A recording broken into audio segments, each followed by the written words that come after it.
Welcome back, everybody. Let's get started by hitting that like button, and also if you're new to the channel, please subscribe. And those of you returning, I thank you for coming back for another video. Let's get started. What is up, YouTube? Thanks for tuning in. As you saw, the title to this is going to be showing you how to bleed your sublimation printer. I have the Epson Workforce 7210. So if you have an Epson brand, this video is going to be very helpful for you, because all of the Epson cartridges for the Workforce series are either the exact same or very similar. The actual cartridges that I have are multi-purpose, so they go in my printer, the 7710, and then I believe 7150 or something like that. I don't remember the exact numbers offhand. Not that I need to, because I'm not an Epson professional.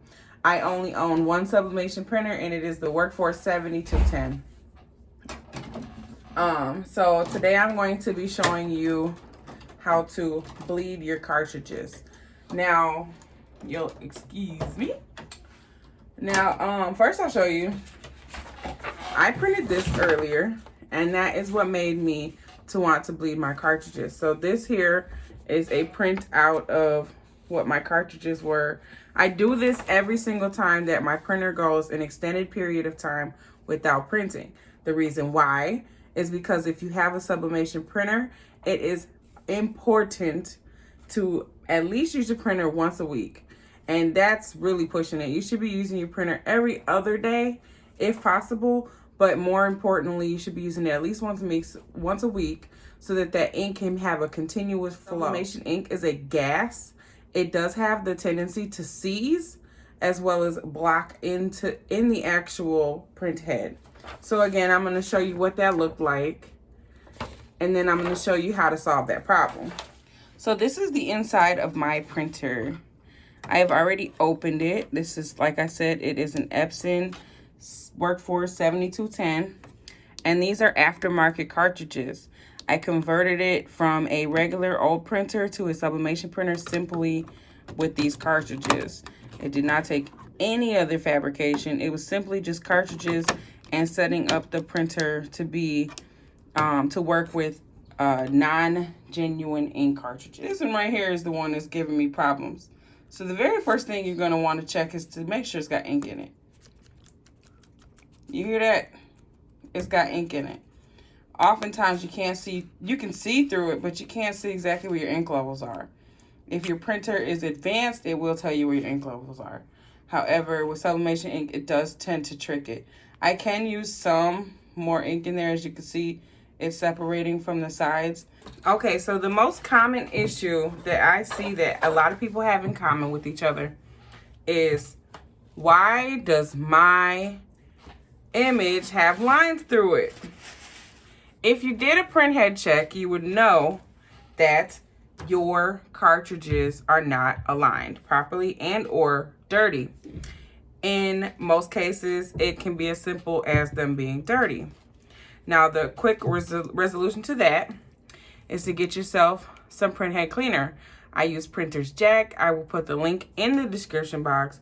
This is also the type of ink I use. If anyone has a question, this is the brand that I use. Now, I already did a test run right here, so I'll just move that. But this is just regular old Viva paper towel. There's nothing fancy about it. Everything that you need to know is in this magic liquid. So you'll just start by putting a dab on your paper towel. I'm very generous because this stuff is not that expensive, but that's how you'll start. And I just want to put a disclaimer, I'm no professional on doing this. I do not work for Epson, nor do I work for any sublimation companies. And this product has other instructions to it for a more detailed clean, where you actually pour this into the top nozzle where this part is, but I've never done that, and I've owned my printer for 2 years. Like I said, you'll put this product or a product like it onto a piece of clean paper towel. And then you'll just take the print head part of your printer and just rub it on there. And you can press and hold so that that liquid, you see how it looks like it's bleeding a little bit? That's actually a good sign. That means that it is flowing freely for the most part. But you see, as you dab, it's gonna show less and less because that you're actually cleaning the print head. Now I'm gonna show you how to do this part. This is the actual bleeding process. And this is just the one that comes with the kit.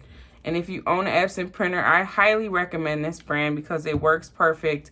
I don't know if that's the brand specifically made for Epson, but it's what I use. So this comes with this product. Now I will get closer to the camera. Alrighty. So for this process, you will make sure that this rubber part inside of the syringe is pressed all the way to the tip. So you're just gonna have that air gap between the top of the rubber and the tip of the syringe. There's no needle. Don't use a needle because you don't want to puncture the inside of your nozzle, of your ink cartridge rather. So again, this is the bottom, this is your top, and you'll want to use the bottom. This is what plugs directly into the computer or to the printer. And then you'll just take your syringe and don't poke it in. Just put it right inside there to where there is a air gap. So there's just that air gap. So when you pull this lever, it's got resistance. You don't want it to have where you're sucking air from around this portion. You just want to have it to where you're pulling just straight air and it pops back into place by itself. You are bleeding the ink forward. And see here, I hope you guys can see, but in the actual syringe part of the nozzle, I have grabbed some of the ink. I'll do it again. You see there is ink starting to come towards the nozzle. That is in a pumping suction. I am retrieving some of that stuck in ink that's stuck in there. Now this process does not damage the cartridge so long as you do not puncture this part. Do not puncture it. Do not stick it all the way in there because the inside portion, inside of your cartridge is rubber. This part right here is rubber. And if you poke this all the way in, it's going to puncture this and push this part into the cartridge, and your cartridge will not only just leak out ink everywhere, but it will become damaged and you'll have to order a new one. So keep that in mind when doing this process. And please perform this process with great caution because it is your printer, it is your money, it's gonna cost you to fix, and it's gonna cost you business. So be careful when you're doing this. But this is an effective measure. So I'm gonna clean this up again. I'm gonna just clean up that ink that I did pull out. I'm gonna go ahead and put some ink in here.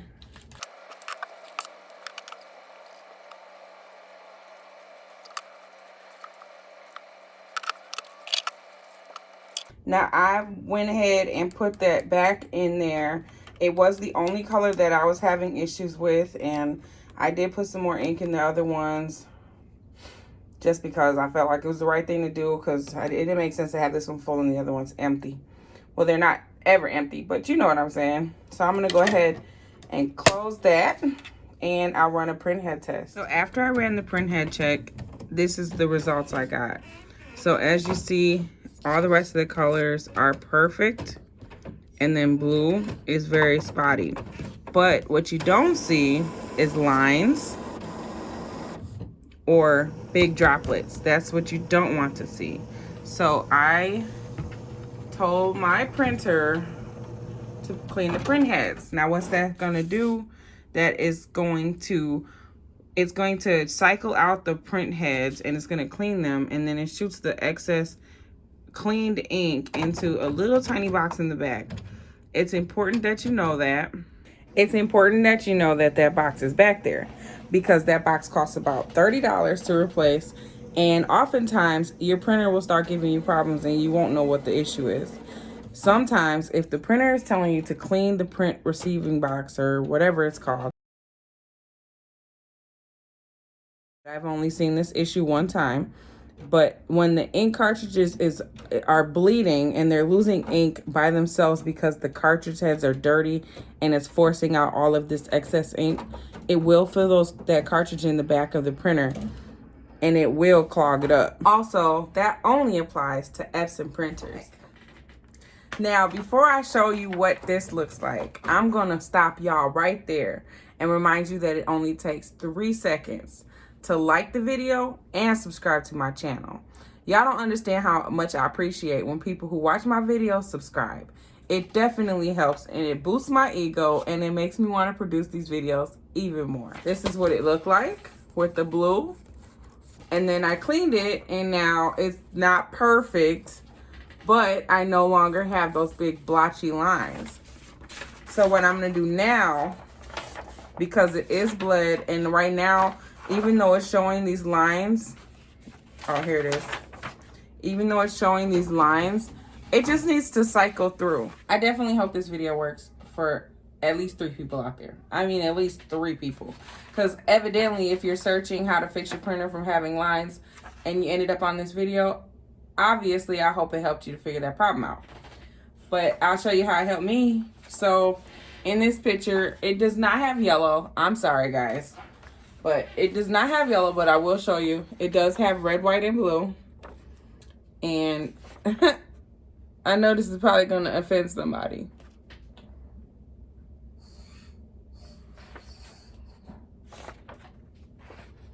Anyway, this has red, blue, and white. So as you see from the picture, oh, and a gray backdrop because I did not take that backdrop off. You see in this picture, in the blue right here, as well as the blue right here, they are showing fine. There are no lines. There's no distortion, no color separation. But the most important part is no lines. So if you ever have lines, this is a working technique on how to get rid of those lines if you use an Epson printer. I can't speak for everybody, but maybe it's worth a try on your Canon. Like I said, I definitely hope this helped you, and I definitely hope that by the time you've reached this point in the video, you've learned something. And also, please like and subscribe. I appreciate y'all. And if you don't, I at least hope you come back and watch some more videos, and I hope to see you next time.